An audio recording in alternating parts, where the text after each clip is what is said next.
Hello engineers, मैं engineer Vijay Kumar स्वागत करता हूं सिविल गुरुजी प्रयागराज के यूट्यूब चैनल में। तो आज हम साइट पर आए हुए हैं और यहां पर बात करने वाले हैं फॉर्म वर्क, शटरिंग, सेंटरिंग और प्रॉप्स के बारे में कि इनका अरेंजमेंट हम साइट पर कैसे लगाते हैं।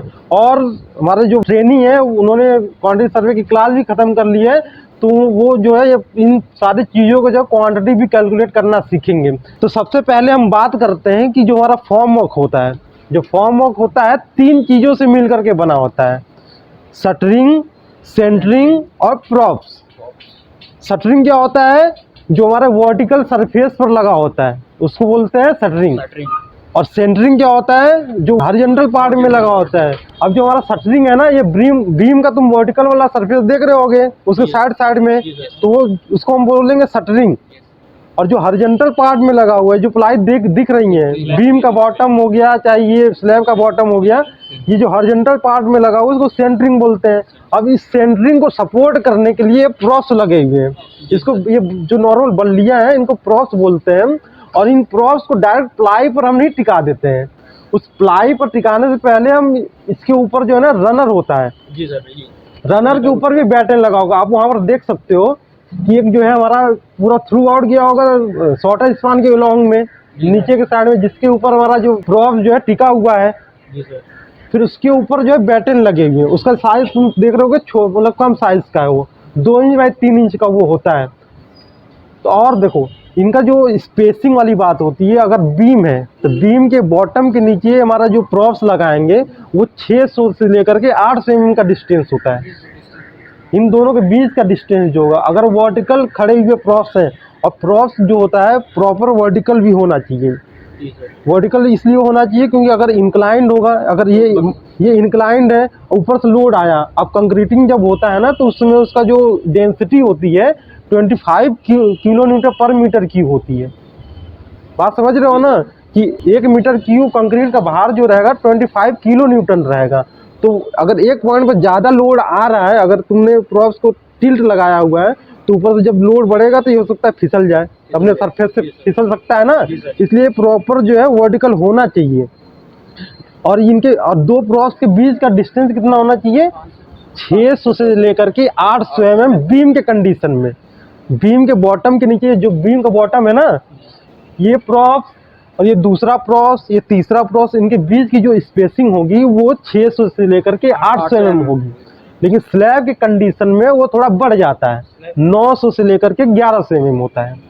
जो प्रॉप्स होंगे, जो स्लैब के बॉटम के नीचे लगा हुआ है ना, तो ये 600 से 900 पर आप लगा सकते हो। और यहाँ पर आप देख रहे हो कि कंजेस्टेड लगा हुआ, कई सारे इंक्लाइन लगे हुए हैं। अगर हम प्रॉपर जो स्टैंडर्ड होता है, अगर 600 mm के अगर स्पेसिंग हम मेंटेन करेंगे तो वहाँ पर जो होगा ज़्यादा आपको प्रॉप्स लगाने की ज़रूरत नहीं है। तो ये जो है अब अनइकोनॉमिकल हो जाता है। इस तरीके से हमको पास में एक कैंची बना करके ये लगाया गया है, तो इस तरीके से हमको ज़्यादा प्रॉप्स लगाना पड़ता है उसी वेट को बियर करने के लिए। जबकि अगर प्रॉपर स्ट्रेट लगाते हैं तो कम प्रॉप्स में भी हमारा काम चल जाता है। और जब हमारा जो कंक्रीटिंग होता है, तो कंक्रीटिंग से पहले जो हमारा ये शटरिंग होता है, शटरिंग का लेवल हमको डिसाइड करना होता है। जो हम बात कर रहे थे अभी क्लास में कि इसका लेवल हम कैसे डिसाइड करेंगे, तब हमको पता है कि ये जो नीचे ग्राउंड से अगर हम लेंगे तो हमको सबका फ्लोर हाइट पता होगा। अगर ये फर्स्ट फ्लोर होता तो हम नीचे के ग्राउंड से रेफरेंस लेते। अब अभी क्या है कि इस वाले हम फ्लोर पर आ गए हैं, तो यहाँ से हमको पता है कि हमारा जो फ्लोर का हाइट कितना होगा। सपोज 3 मीटर है, ठीक है, 3 मीटर में हमारा जो स्लैब का टॉप आ जाता है, यानी इस वाले सरफेस से स्लैब के टॉप तक का अगर डिस्टेंस सपोज 3 मीटर है, अगर हमको अब शटरिंग का लेवल चेक करना है तो 3 मीटर से 500 mm एक्स्ट्रा ऊपर एक कॉलम के जो होंगे उनके बार ऊपर गए होंगे, तो उसमें मार्किंग पहले कर लेंगे किसी एक कॉलम का बेंच मार्क मान करके। अब वहाँ पर 500 mm वाले जो हमने मार्किंग किया था, उसी मार्किंग को हर कॉलम पे ट्रांसफर करना होता है वाटर पाइप के थ्रू। बात समझ में आ रही है ना? तो वाटर पाइप क्या होता है?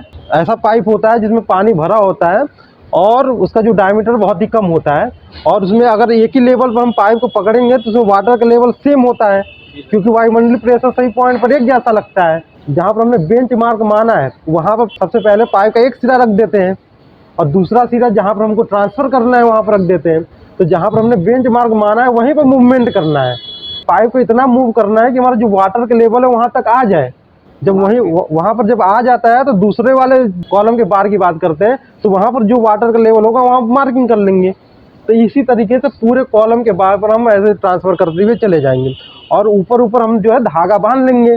धागा बांधने के बाद आप चाहो तो स्टील टेप ले लो। 500 mm था हमारा पूरा मार्किंग हमने लगाया था, वो हमको सरफेस मिल रहा था स्लैब का।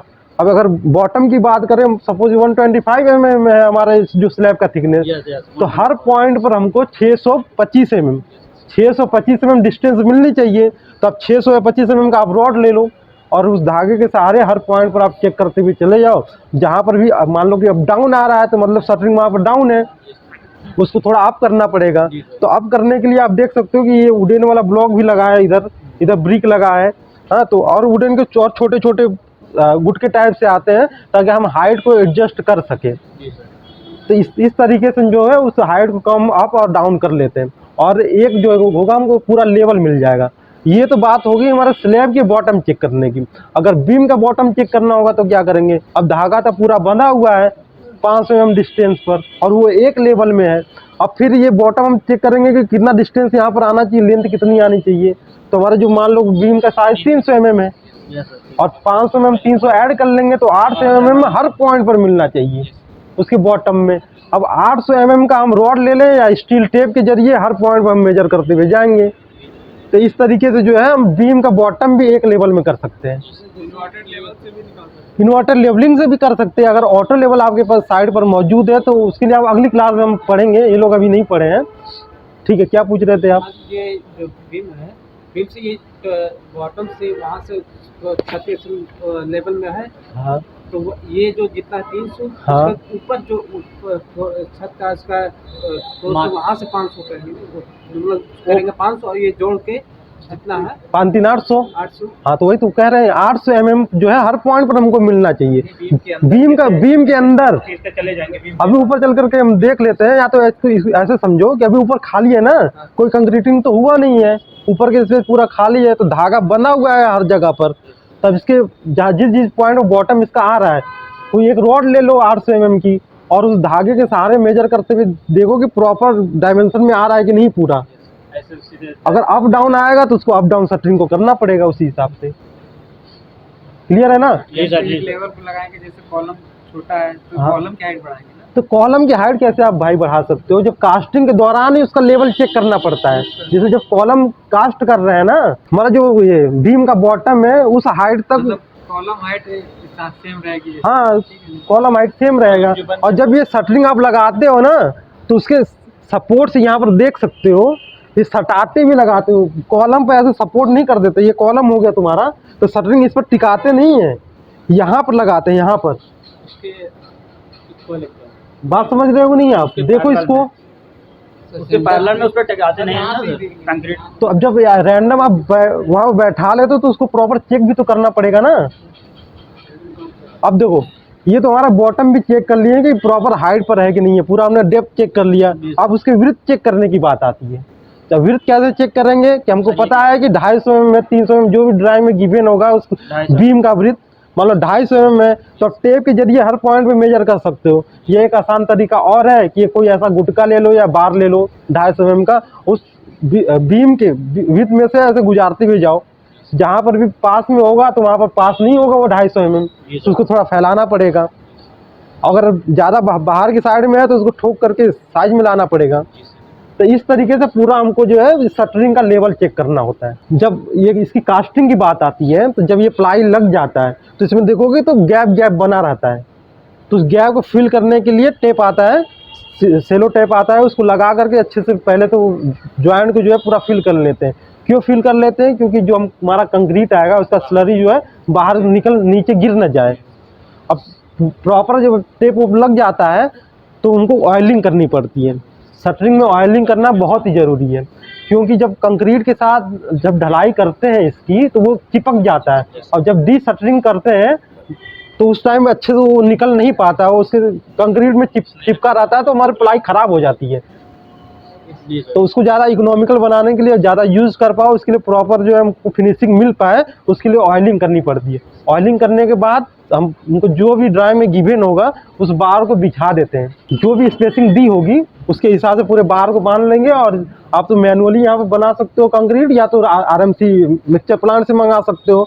और जिस हिसाब से कंक्रीटिंग का आपका कंजप्शन होगा उस हिसाब से ऑर्डर करके आप उसमें फिल कर देते हो। तो जो तो उसका डेप्थ भी चेक करते हैं, जब कंक्रीटिंग करते हैं ना तो उसका डेप्थ भी चेक करते हैं। कैसे करते हैं, 125 mm का हमको हर जगह पे मिलना चाहिए थिकनेस स्लैब का। तो उसके लिए एक रॉड होता है, उसमें तार बांध लेंगे। मान लो ये रॉड है तो जो 125 mm का आ रहा होगा वहाँ पर तार बांध लेंगे। उस तार को उस कंक्रीट में इंसर्ट करते हुए हर पॉइंट पर देखते जाते हैं 125 mm मिला कि नहीं मिला छत ढलाई किस टाइम ही। तो इस तरीके से हम प्रॉपर जो है शटरिंग के बारे में पूरा जान लिए हैं, कंक्रीटिंग कैसे होता है, बार कैसे भी।